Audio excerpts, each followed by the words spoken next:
I mean, I get all that, but your loyalty is to the child and so forth. But see, if your loyalty is to the child and you're not in the household with the child on a nightly basis, no matter how you slice and dice it, you are increasing the risk that that child has some bad outcomes, right? It's just a fact. It could be, unless, it's like what if the man and the woman, they get in an abusive relationship? They're still together, but they're in an abusive, like it just depends. A lot of people will feel that way. I think that, like from a mental standpoint, that kid needs to be in a healthy environment. And if the two parents are not healthy together, then they shouldn't be together. Well, but at the same time, that the dad has to be and the mom has to make sure that she is giving the dad access. It's two things. Maybe and we always say the man is absent. The man's doing it. Maybe the woman's not conducive to him wanting to come around her. You just don't know. I will combat that. Listen, I've said before, not all women are perfect. But if we are really being honest, okay, there's studies on this.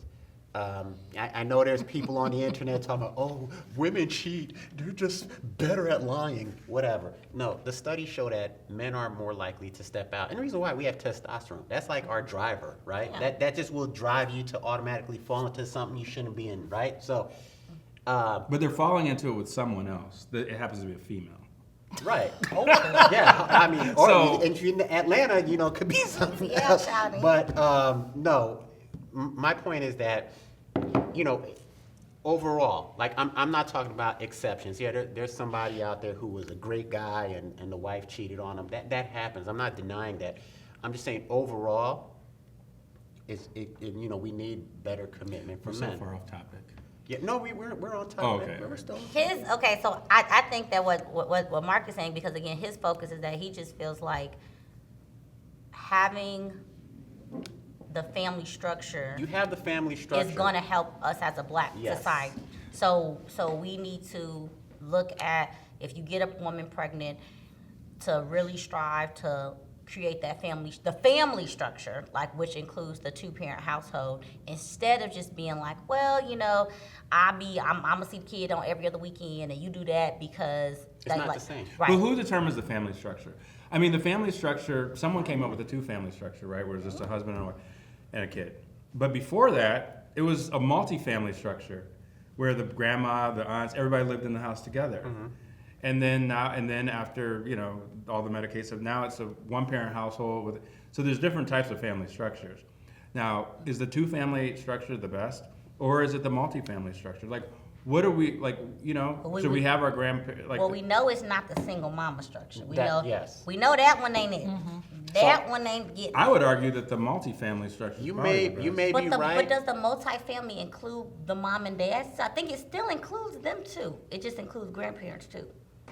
Right. But I think the mom and dad are still in there. Joy, what would you say about? I know you kind of almost. Yeah. Well, I would say the multi-family structure, but there has to be a demarcation of who's running this, because there can't be two roosters, can't be two hens.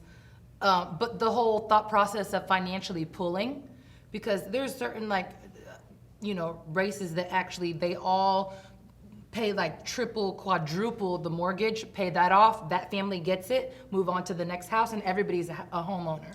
Maybe we need to look at a multi-family structure where you do have people in there, because the single mama structure is not getting it. We know that one's not getting it. Because I even know with my kids, as a twin of 1-year-old twins, if I didn't have my family there to support me, I don't know how I would do it. Does your family live in the house? They don't live in the household, but they may as well. Right. And imagine if they were living in the household and paying half the rent and food and all that, then you would be so far ahead. Well, man.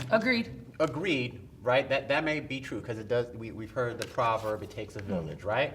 But with that said, the studies, what we do have in studies is we do have two-parent household or a single-parent household, and that's what Jocelyn's saying. I think that the single mamas, it's not easy. It's not saying it's impossible. Again, because people are going to misconstrue this.